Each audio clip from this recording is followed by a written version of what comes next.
कहे दिल से जो अर्पण हो तो सारे काम बनते हैं। उसी की नाव सागर से किनारा प्राप्त करती है। उसी की नाव सागर से किनारा प्राप्त करती है। बोले देवादिदेव 1008 श्री शांतिनाथ भगवान की जय। बोले वर्तमान शासन नायक देवादिदेव 1008 श्री महावीर भगवान की जय। बोले प्रशांत मूर्ति आचार्य श्री शांति सागर छाणी महाराज की जय। संत शिरोमणि आचार्य श्री विद्यासागर जी महाराज की जय। गुरुनाम गुरु आचार्य श्री सुमति सागर जी महाराज की जय। सराकोद्धारक आचार्य श्री ज्ञान सागर जी महाराज की जय। विगत दिनों से आप सभी लॉकडाउन के मध्य श्रुत संवर्धन संस्कार शिक्षण शिविर के मध्य अनेक विषयों की चर्चा सुन रहे हैं।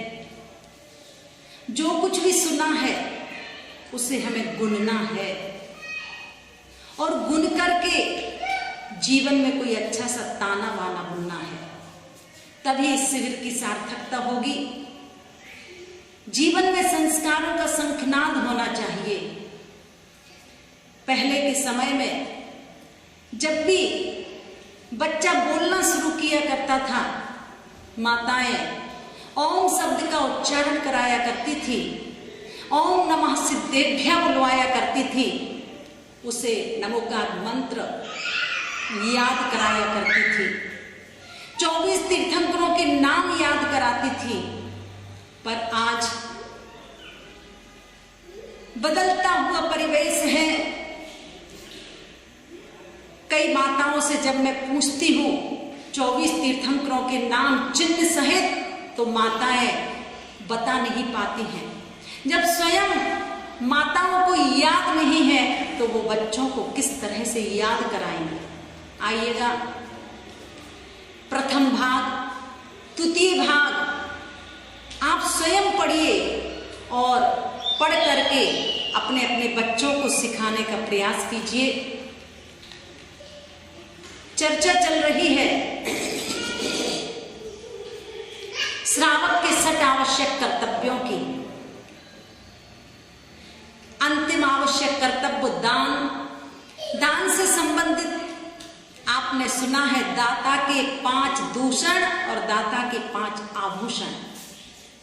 आपके नगरों में, गांवों में साधु संतों का आगमन होता है और जिस समय साधु संत आते हैं उस समय आप अपने घर को पवित्र करते हैं।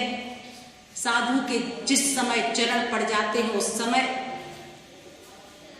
दाता को 7 गुणों से युक्त होकर के दान देना चाहिए। सबसे पहले आपके मन में श्रद्धा गुण होना चाहिए। श्रद्धा गुण के पश्चात भक्ति गुण होना चाहिए, क्योंकि जब तक आपकी श्रद्धा नहीं होगी आपके अंदर से भक्ति उमड़ेगी नहीं। इसलिए सबसे पहले जिसको दान दे रहे हैं उसके प्रति श्रद्धा होना चाहिए। भक्ति अर्थात नवदा भक्ति दाता के अंदर होना चाहिए। तीसरे नंबर पर शक्ति के अनुसार दान देना चाहिए। आचार्यों ने कहा है कीजे शक्ति प्रमाण, शक्ति बिना श्रद्धा धरे। अगर आप अधिक दान कर सकते हैं और कम दान कर रहे हैं ये भी ठीक नहीं है, और अगर आपके पास देने को ज्यादा नहीं है और आप ज्यादा दे रहे हैं यह भी ठीक नहीं है। शक्ति के अनुसार दान देना चाहिए। श्रद्धा, भक्ति, शक्ति, तुष्टि गुण दान देने वाले के अंदर होना चाहिए। अगर आचार्य परमेष्ठी का पड़गाहन हो गया बहुत ही अच्छी बात है। आचार्य परमेष्ठी का पड़गाहन नहीं हुआ तो मुनिराज का पड़गाहन हो जाए ऐसी भावना रहती है। और अगर मुनिराज का भी पड़गाहन नहीं हुआ तो भावना रहती है कोई ना कोई आरिका माता जी आ जाए, छुल्लक जी आ जाए, एलक जी आ जाए, आदि आदि। और अगर कोई भी साधु संत नहीं आता है तो श्रावकों की भावना रहती है कि त्यागी व्रती को भोजन कराएं। बहुत अच्छी भावनाएं हैं। पर अगर बड़े महाराज श्री नहीं आए तो उसके बाद जो भी मुनिराज आए हैं, त्यागी व्रती आए हैं, उसमें ही आपको संतुष्ट रहना चाहिए। आहार देते समय भी अगर आपने 2 ग्रास दे दिए हैं, अधिक नहीं दे पाए हैं, तो उसमें भी संतुष्ट रहना चाहिए। इस तरह से दाता के अंदर श्रद्धा, भक्ति, शक्ति, तुष्टि गुण होना चाहिए। 5वें नंबर पर विवेक गुण होना चाहिए। दान देने वाले के अंदर विवेक होना बहुत जरूरी है। अगर किसी महाराष्ट्री का उपवास है, किसी महाराष्ट्री को 2-3 दिन से अंतराय आ रहे हैं, गर्मी का समय है, आपको ये ज्ञान होना चाहिए कि मुनिराज की पारणा में हम किस तरह का आहार दें। ठंडी चीज के बाद गर्म चीज नहीं देना, गर्म चीज के बाद ठंडी चीज नहीं देना। अगर कोई वृद्ध साधु है तो उसको कैसा आहार देना, अगर कोई रोगी साधु है तो उसको कैसा आहार देना, हमें इसका ज्ञान होना चाहिए। साथ ही साथ 6वां दाता का गुण कहा गया है क्षमा गुण। अगर कदाचित जिसके घर आहार हो रहा है कुछ शब्दों के माध्यम से कह दे तो बुरा नहीं मानना चाहिए। संयोग की बात, आप मुनिराज को आहार दे रहे हैं, आपके हाथों से अंतराय आ जाता है। अब जिसके घर मुनिराज का आहार हुआ हो और आपके निमित्त से अंतराय आया तो सहज में ही उनके घर के लोग आपके ऊपर बरस सकते हैं।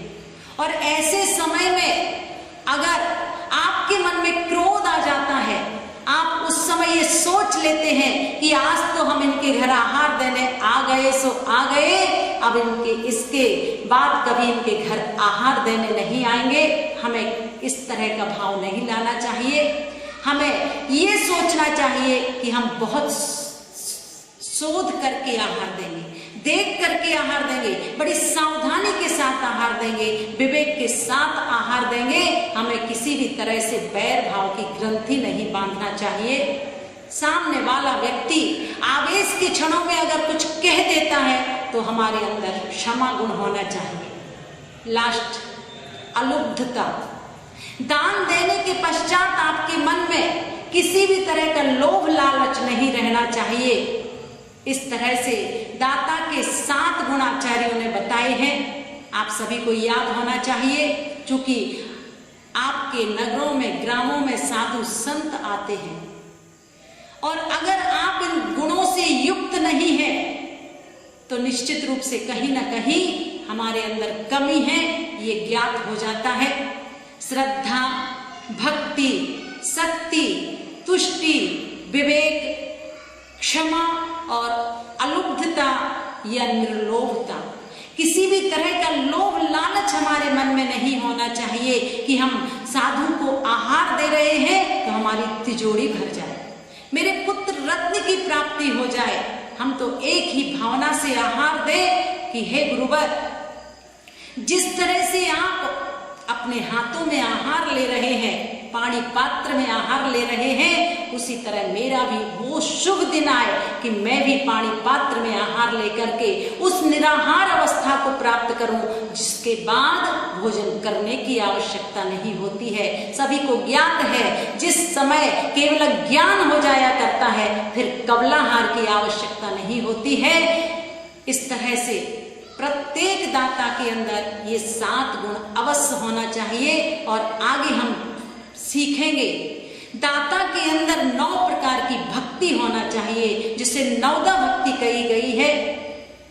आप सभी निश्चित रूप से इन दिनों में लगन के साथ, रुचि के साथ 6 ढाला ग्रंथ तत्वार्थ सूत्र आचार्य मानतुंग गोस्वामी द्वारा रचित भक्तामर स्तोत्र का अर्थ सुन रहे हैं और आप इन सभी विषयों को अच्छी तरह से मजबूत कर लेना ताकि इस शिविर से आपको उपलब्धि हो सके।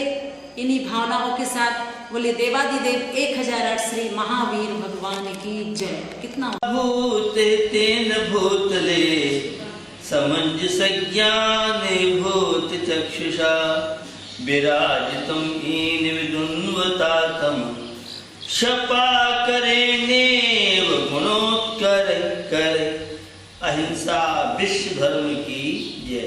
आचार्य शांत सागर छाणी महाराज की जय। गुरुदेव आचार्य श्री सुमत सागर जी महाराज की जय। बंधु, आप सब इस दृष्टि सौभाग्यशाली हैं। इस महामारी कोरोना को लेके सभी लोग चिंतित हैं। आपका उपयोग इस सम्यक ज्ञान में सुसंवर्धन मेरठ संस्था के माध्यम से AOE शिक्षण शिविर चल रहा है, आप इसमें लाभ ले रहे हैं। 6 डाला एक गागर में सागर कहावत को चरितार्थ करता है। 6 ढालों में जो तीसरी ढाल है उसमें सम्यक दर्शन की विस्तृत चर्चा की गई है। 8 अंग अपने आप में बड़े महत्वपूर्ण हैं और इन अंगों का पालन करने वाला निश्चित मुक्ति पथ को प्रशस्त करता है। सम्यक दर्शन की बड़ी महिमा है। जहां शास्त्रीय परिवेश में 7 तत्वों का श्रद्धान करना, देव शास्त्रों का श्रद्धान करना सम्यक दर्शन है, वहीं मानवीय गुणों का विकास, नैतिक मूल्यों का विकास, इंसानियत का पाठ हम इस सम्यक दर्शन के माध्यम से पढ़ सकते हैं। चौथी ढाल में जो वर्णन आया है सम्यक ज्ञान का वर्णन है और आदि ढाल में 12 व्रतों का वर्णन है। श्रावक कौन कहलाता है? सुना होगा आपने, श्रद्धावान, विवेकवान और क्रियावान। आस्था, विश्वास, समर्पण एक बहुत बड़ी निधियां, संपत्ति आप कह सकते हैं। आज की युवा पीढ़ी में आस्था कमजोर होती जा रही है। उसे आत्मविश्वास नहीं है कि मैं किसी क्षेत्र में सफल हो जाऊंगा। जिन्हें आत्मविश्वास होगा उनका कोरोना वायरस भी कुछ कर नहीं सकता है। आज वर्षा योग के लिए मुरैना पंचायत के लोग आए थे और वो बता रहे थे कि मंदिरों के लिए छूट मुख्यमंत्री के माध्यम से हो गई है।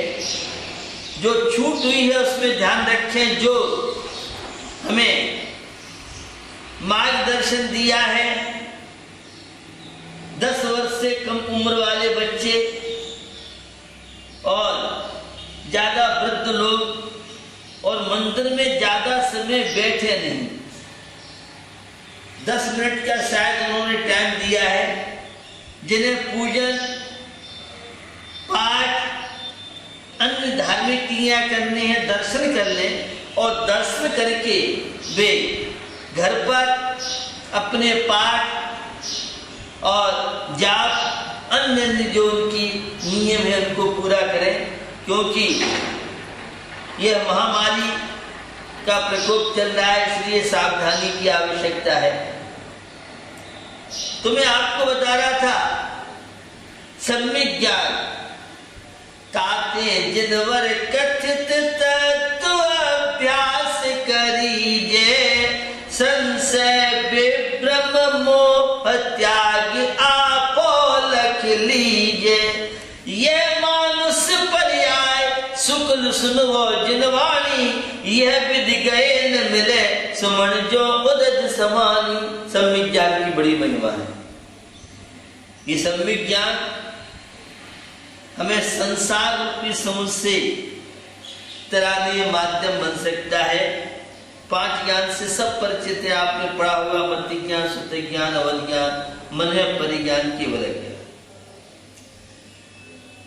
अनेकांतवाद स्याद्वाद का ज्ञान सम्यक ज्ञान कहलाता है और एकांतवाद का ज्ञान मिथ्या कहलाता है। जिनागम में 9 पदार्थों की चर्चा है। पुण्य और पाप 7 तत्व मिला दें तो 9 पदार्थ हो जाते हैं। पुण्य जो सद्कार्य में प्रवृत्ति कराए और पाप कार्यों से हमें विरक्ति दिलाए, वह पुण्य कहलाता है। और सर्वासिद्धि में पूजपा स्वामी ने जो आत्माओं को पवित्र बनाता है वो पुण्य कहलाता है। उन पंक्तियों का दुरुपयोग किया। पुण्य पाप मिल दो पाए में बेड़ी डाली, तनकारा ग्रह मां मोहि दियो दुख भारी। इन पंक्तियों का संदर्भ देके कुछ श्रोताओं को भ्रमित करते हैं वक्ता लोग। पुण्य पाप दोनों एक हैं। एक सोने की बेड़ी है, लोहे की बेड़ी है, सत्य है। निश्चय में से पुण्य पाप दोनों एक हैं, लेकिन व्यवहार में से पुण्य के कारण साधन अलग हैं और पाप के साधन कारण अलग हैं। पुण्य का फल जिन मंदिर के दर्शन, पुण्य का फल श्रावक धर्म का पालन, पुण्य का फल निरंतर श्रावक के 6 आवश्यक कार्यों का पालन, देव शास्त्र गुरु में रुचि होना, धर्म के कार्य करना, नियम संयम व्रत उपवास और संयम की साधना। आपने छेडाला की यह पंक्ति पढ़ी है, मुनि सकल व्रति बड़ भागी, भव भोगन ते बैरागी, बैरागी पावन माई, चिंते अनुप्रेक्षा भाई। तो पुण्य कर्म की वजह से संयम के परिणाम, नियम के परिणाम बनते हैं और पाप कर्म की वजह से पाप कार्यों की ओर प्रवृत्ति आपकी होती है। इसलिए हमें अपने जीवन में पुण्य और पाप के रहस्य समझना चाहिए। निश्चय से पुण्य पाप दोनों एक हैं, लेकिन व्यवहार से पुण्य कर्म के उदय में सद्गति, धर्म मार्ग में लगना, नियम आदि का पालन करना, ये पुण्य का फल है। और पाप कर्म के उदय में नियम टूट जाते हैं, मंदिरों से दूरियां बढ़ जाती हैं, धर्म का जो मन नहीं लगता है, पाप की वजह से दुर्गति होती है और पुण्य के द्वारा स्वर्ग और मोक्ष की स्थिति बनती है। आचार्य कुंद स्वामी ने कहा है, पुण्य फला अरहंता, शायद प्रवचन साथ किए जाता हो, पुण्य का फल अरहंत पद है। तो पुण्य को आप सामान्य समझें, पुण्य की बहुत क्वालिटियां हैं। साथ से पुण्य कर्म का उदय होता है, तब धर्म कार्यों में मन लगता है, संयम की ओर साधना व्यक्ति की बढ़ती है। तो हम पाप कार्यों को बुद्धिपूर्वक त्याग करें छोड़े भी जाते हैं। जब शुद्धोपयोग ध्यान में लीन होता है तो पुण्य कार्य अपने आप छूट जाते हैं। तो पुण्य कार्यों में कहीं कंजूसी नहीं करें। यह कोरोना महामारी वायरस चल रहा है, इसमें हम सबका जो धर्म में मन लगेगा, पूजा पाठ करेंगे, हम जो सकारात्मक सोच बनाएंगे, तभी हम इस कोरोना को पराजित कर सकते हैं। संतोषी जो वृत्ति होती है, आपको ज्ञात होगा पुरातत्व इतिहास की दृष्टि से कुतुब मीनार जो दिल्ली में है, और यह कुतुब मीनार जो इतिहास की दृष्टि से ज्ञात हुआ है कि पहले यहाँ 27 मंदिर थे। उन मंदिरों के अवशेष इसमें देखने के लिए मिलते हैं।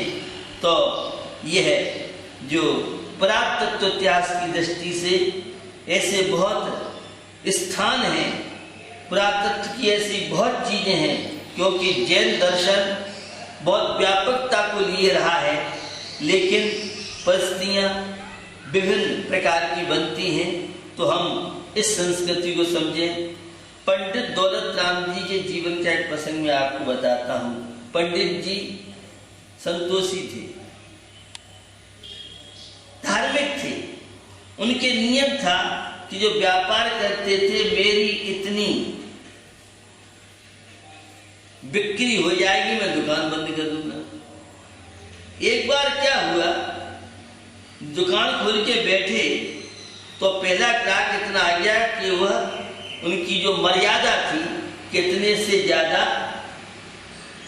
बिक्री हो जाएगी तो मैं दुकान बंद कर दूंगा। तो उन्होंने दुकान बंद कर दी। दूसरे दिन पड़ोसी ने पूछा, क्या बात है सेठ जी, आप कल दुकान नहीं खोली? खुली थी। उनकी दुकान तो बंद थी। तो उन्होंने कहा कि मेरे नियम है, मेरी सब चीजों की मर्यादा है, दुकान की मर्यादा है, इतने बिक्री होने के बाद मैं दुकान बंद कर देता हूं, क्योंकि संतोष बहुत बड़ा धन है और आज के व्यक्ति को संतोष बिल्कुल नहीं रहा है। सदा संतोष कर प्राणी, अगर सुख से रहा चाहे, घटा दे मन की तृष्णा को, अगर अपना भला चाहे। संतोषी सदा सुखी सुनते हैं आप। तो हमें पंडित दौलत राम जी वे केवल शास्त्रों के ज्ञाता नहीं थे, उनके जीवन में आचरण था। हम भी अपने कपड़ों की मर्यादा, संपत्ति की मर्यादा, दुकान पे बैठने की मर्यादा, खाने पीने की मर्यादा, ये सब संयम के अनुसार जीवन को व्यतीत करेंगे तो जीवन में शांति मिलेगी। आज बंधु केस नोट का योग बना और केस नोट दिगंबर साधु के 28 मूलों में मूल गुण माना जाता है। एक केस नोट बहुत बड़ी आध्यात्मिक प्रक्रिया है। शरीर अलग है, आत्मा अलग है। समय साथ में खूब पढ़ते हो आप, गीता रामायण में खूब सुना है, लेकिन एक मुनि महाराज प्रयोग करते हैं। एक वैज्ञानिक तो प्रयोगशाला में प्रयोग करता है, मुनि महाराज अपने शरीर को ही प्रयोगशाला बना करके अनंत दर्शन, अनंत ज्ञान, अनंत वीर आत्मा के स्वभाव में उनकी अभिव्यक्ति करते हैं। तो केस नोट अपने हाथों से 2 महीने, 3 महीने, 4 महीने के अंदर बालों को उखाड़ना, यह केस नोट कहलाता है।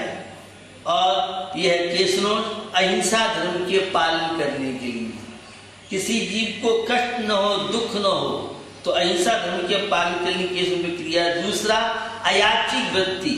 अगर किसी नाऊ को बुलवा के बनवाएंगे तो हमें किसी सेठ जी का आश्रय लेना पड़ेगा, इसलिए मुनि महाराज अपनी अयाचक वृत्ति के लिए, सिंह वृत्ति के लिए केस नोट करते हैं। तीसरा, शरीर से राग मोह कैसे कम हो, कैसे विरक्ति पर ना बने, तो सुनते पढ़ते तो हैं, शरीर अलग है, आत्मा अलग है। मैं अकेला आया हूँ, अकेला जाऊंगा। केस नोट के माध्यम से मुनि महाराज उसका अनुभव करते हैं। तो ये है केश नोट, आनंद का विषय है। शरीर की बहुत सेवा की, इंद्रियों की बहुत गुलामी की। इस आज एक बाल टूट जाता है तो बाल तोड़ हो जाता है। आज इस बालों के श्रृंगार के लिए कितने कितने प्रयास किए जाते हैं। मुनि महाराज तन का श्रृंगार भी करते हैं, भी आत्मा का श्रृंगार करते हैं, और देखने वालों को वैराग्य का प्रतीक ये है माध्यम बनता है। तो हमें ये है दुर्लभ मनुष्य पर्याय प्राप्त हुई है।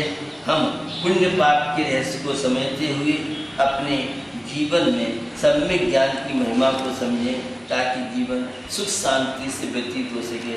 इसी पवित्र भावना के साथ अहिंसा व्यक्ति